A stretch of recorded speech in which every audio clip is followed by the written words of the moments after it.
नमस्कार, स्वागत है आप सभी का सी न्यूज भारत में और मैं हूं आपके साथ ज्योति श्रीवास्तव। देश के व्यापार जगत की निगाहें बजट 2026 पर थी। वित्त मंत्री निर्मला सीतारमण ने पेश किया देश का तीसरा कार्यकाल का दूसरा पूर्ण बजट, जिसमें व्यापारियों के लिए कुछ राहतें और कुछ निराशाएं दोनों शामिल हैं। दरअसल वित्त मंत्री निर्मला सीतारमण ने रविवार को आम बजट 2026 पेश किया।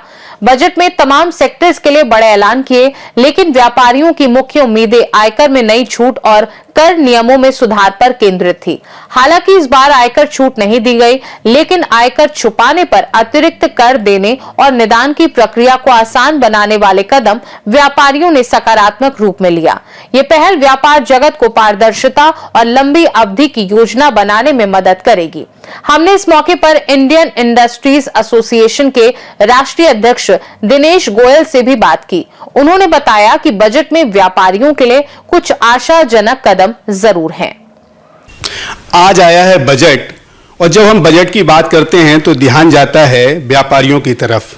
आज हमारे साथ नाथनगरी बरेली से रहने वाले दिनेश गोयल जी हैं।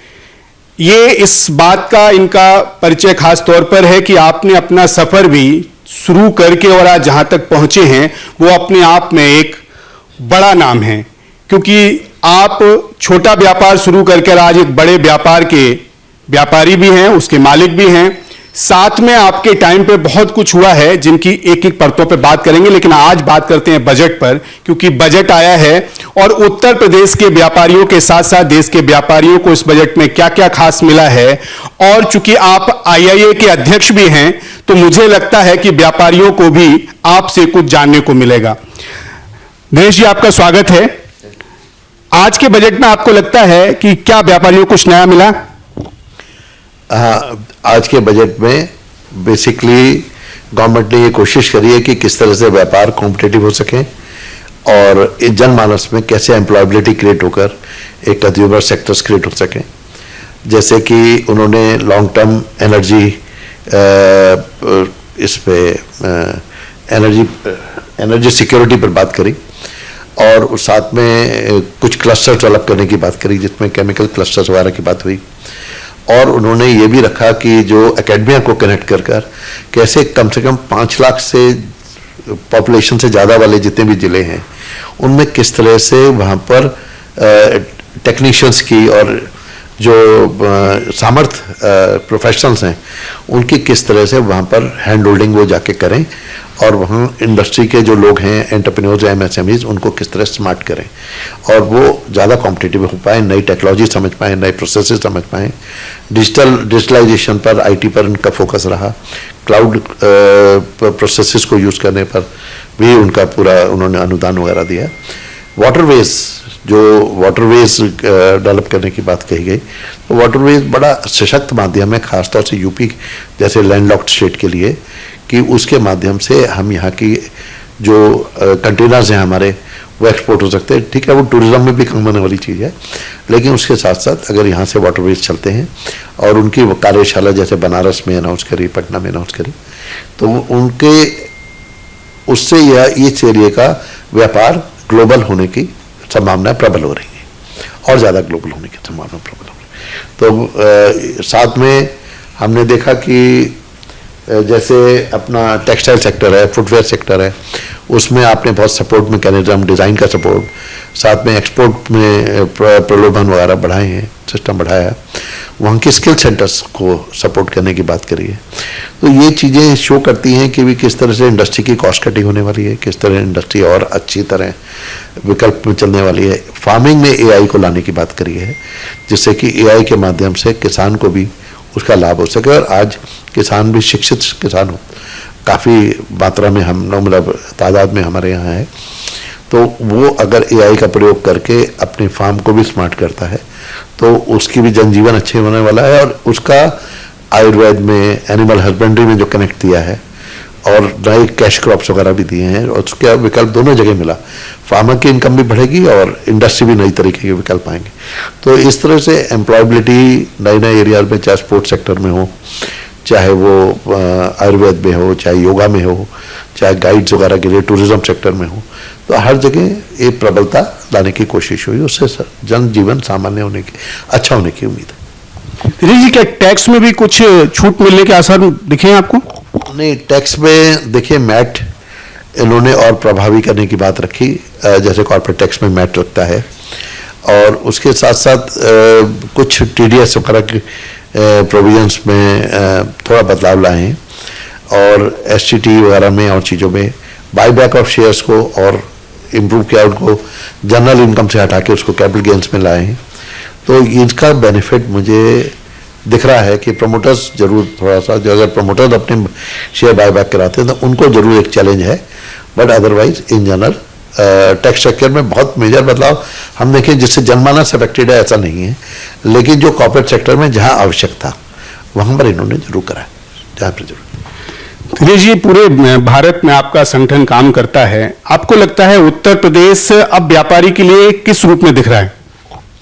देखिए, उत्तर प्रदेश आज ग्रोथ इंजन के रूप में, अगर उत्तर प्रदेश का हम डेमोग्राफी भी देखें और उनके जो डेटा हैं उसको भी देखें समझें, तो आज उत्तर प्रदेश जो GDP ग्रोथ में और नंबर 2 पोजीशन पे आ चुका है।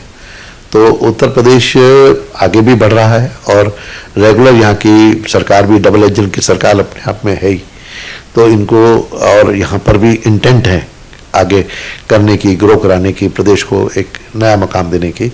तो जैसा लॉ एंड ऑर्डर वगैरह ठीक होने के बाद से यहाँ ये एक अच्छा डेस्टिनेशन बन चुका है इन्वेस्टमेंट का, तो इसलिए भी उत्तर प्रदेश ग्रो हो रहा है। कल आपकी मुख्यमंत्री के साथ मीटिंग थी, उत्तर प्रदेश के मुख्यमंत्री के साथ आपकी एक बैठक थी, उसमें क्या कुछ नया मिला आप लोगों के लिए? माननीय मुख्यमंत्री जी ने कल उद्योग बंधु, प्रदेश उद्योग बंधु ली थी, आज शायद वो SLBC भी ले रहे होंगे, वो आपको चीफ मिनिस्टर ऑफिस से पता चल जाएगा। लेकिन उनका एक मंतव्य बिल्कुल क्लियर था अपने अधिकारियों को कि जो स्वावलंबी स्वरोजगार कार्य कर रहे हैं और जो प्रदेश से अपने आप में कुछ नहीं मांग रहे, उल्टा योगदान उनका कंट्रीब्यूशन है। उनका 96 लाख MSMEs हैं और उनके 3 करोड़ लोग ऐसे हैं जो इस तरह से अपना स्वावलंबी तरीके से काम कर रहे हैं, और वो प्रदेश को उनका इनकम का सोर्स बने हुए हैं, प्रदेश की इनकम का सोर्स है।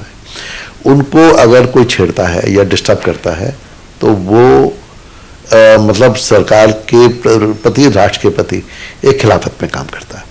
तो वो इन्होंने संदेश बहुत अच्छा दिया, और उन्होंने अपने अधिकारियों से सबसे कहा कि भाई आप जिस भी रीजनल एरियाज में उद्योग बंधु हैं, वो कहीं ना कहीं अधिकारी प्रॉपरली वहाँ उपलब्ध हों, और जो भी नई प्रॉब्लम आई हो वो एक उद्योग बंधु के बाद दूसरी उद्योग बंधु में कैरी फॉरवर्ड ना होकर उसका निराकरण हो, जिससे कि आगे नई चीजें, नई बात आ सकें और प्रदेश को एक ग्रोथ पथ पे ले जा सके। ये बात ये कह सकते हैं कि MSME के लिए क्या आपको लगता है कि उत्तर प्रदेश में भी MSME की क्या IPO होना चाहिए?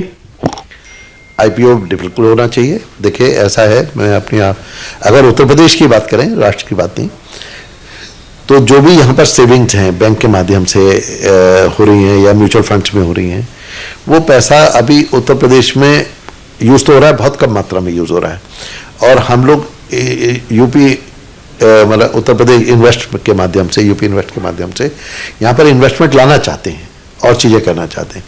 तो जो पैसा यहाँ पर है, अगर वो इक्विटी में लगता है, यहाँ पर किसी भी तरीके से SME इक्विटी में लगता है या दूसरी इक्विटी में लगता है, बढ़ता है, तो एक तो इन्वेस्टमेंट अपने यहाँ अच्छी आ रही है। दूसरा बड़ा फायदा उसमें ये दिख रहा है, उससे लोन की मात्रा कम हो जाएगी। जब लोन की मात्रा अपने आप में कम नहीं होगी, प्रोजेक्ट बड़े हो जाएंगे, पर थोड़ा सा प्रोजेक्ट बड़े हो जाएंगे, तो जो ROI है, रिटर्न जो इन्वेस्टमेंट पर है, उसके माध्यम से कैश फ्लो बचेगा, तो वो भी री इन्वेस्ट होगा।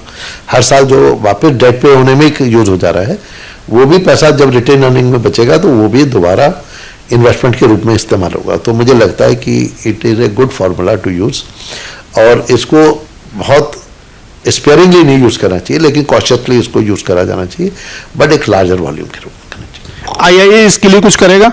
हाँ, IIA अपना एक फैसिलिटेशन सेंटर बना रहा है इसके लिए, और उसकी बातचीत शुरू हो गई है। मुझे लगता है कि अगले वीक तक हम लोग इसका एक फैसिलिटेशन सेंटर यहाँ पर बना देंगे, जिसमें हम अपने मेंबर्स को, जो इंटेंडिंग मेंबर्स हैं, उनको इसके बारे में फ्री ऑफ कॉस्ट सर्विसेज देंगे, जिससे वो एसएमई रेडी हो सके और वो इसका डिसिप्लिन समझ सकें और किस तरह से उनकी रिस्पॉन्सिबिलिटी रहेगी आईपीओ लाने के बाद पैसे की, पब्लिक मनी की, उसके बारे में उनको पूरा ज्ञान देंगे।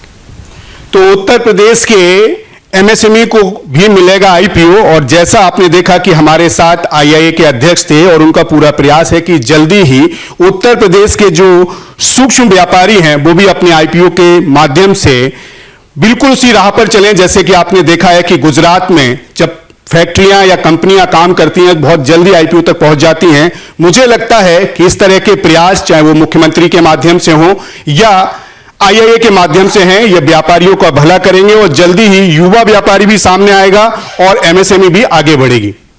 इस बजट ने स्पष्ट कर दिया है कि सरकार व्यापारियों को बढ़ावा देने और पारदर्शिता बढ़ाने के प्रति गंभीर है, लेकिन आयकर राहत की उम्मीद अब अगले बजट तक टल गई है।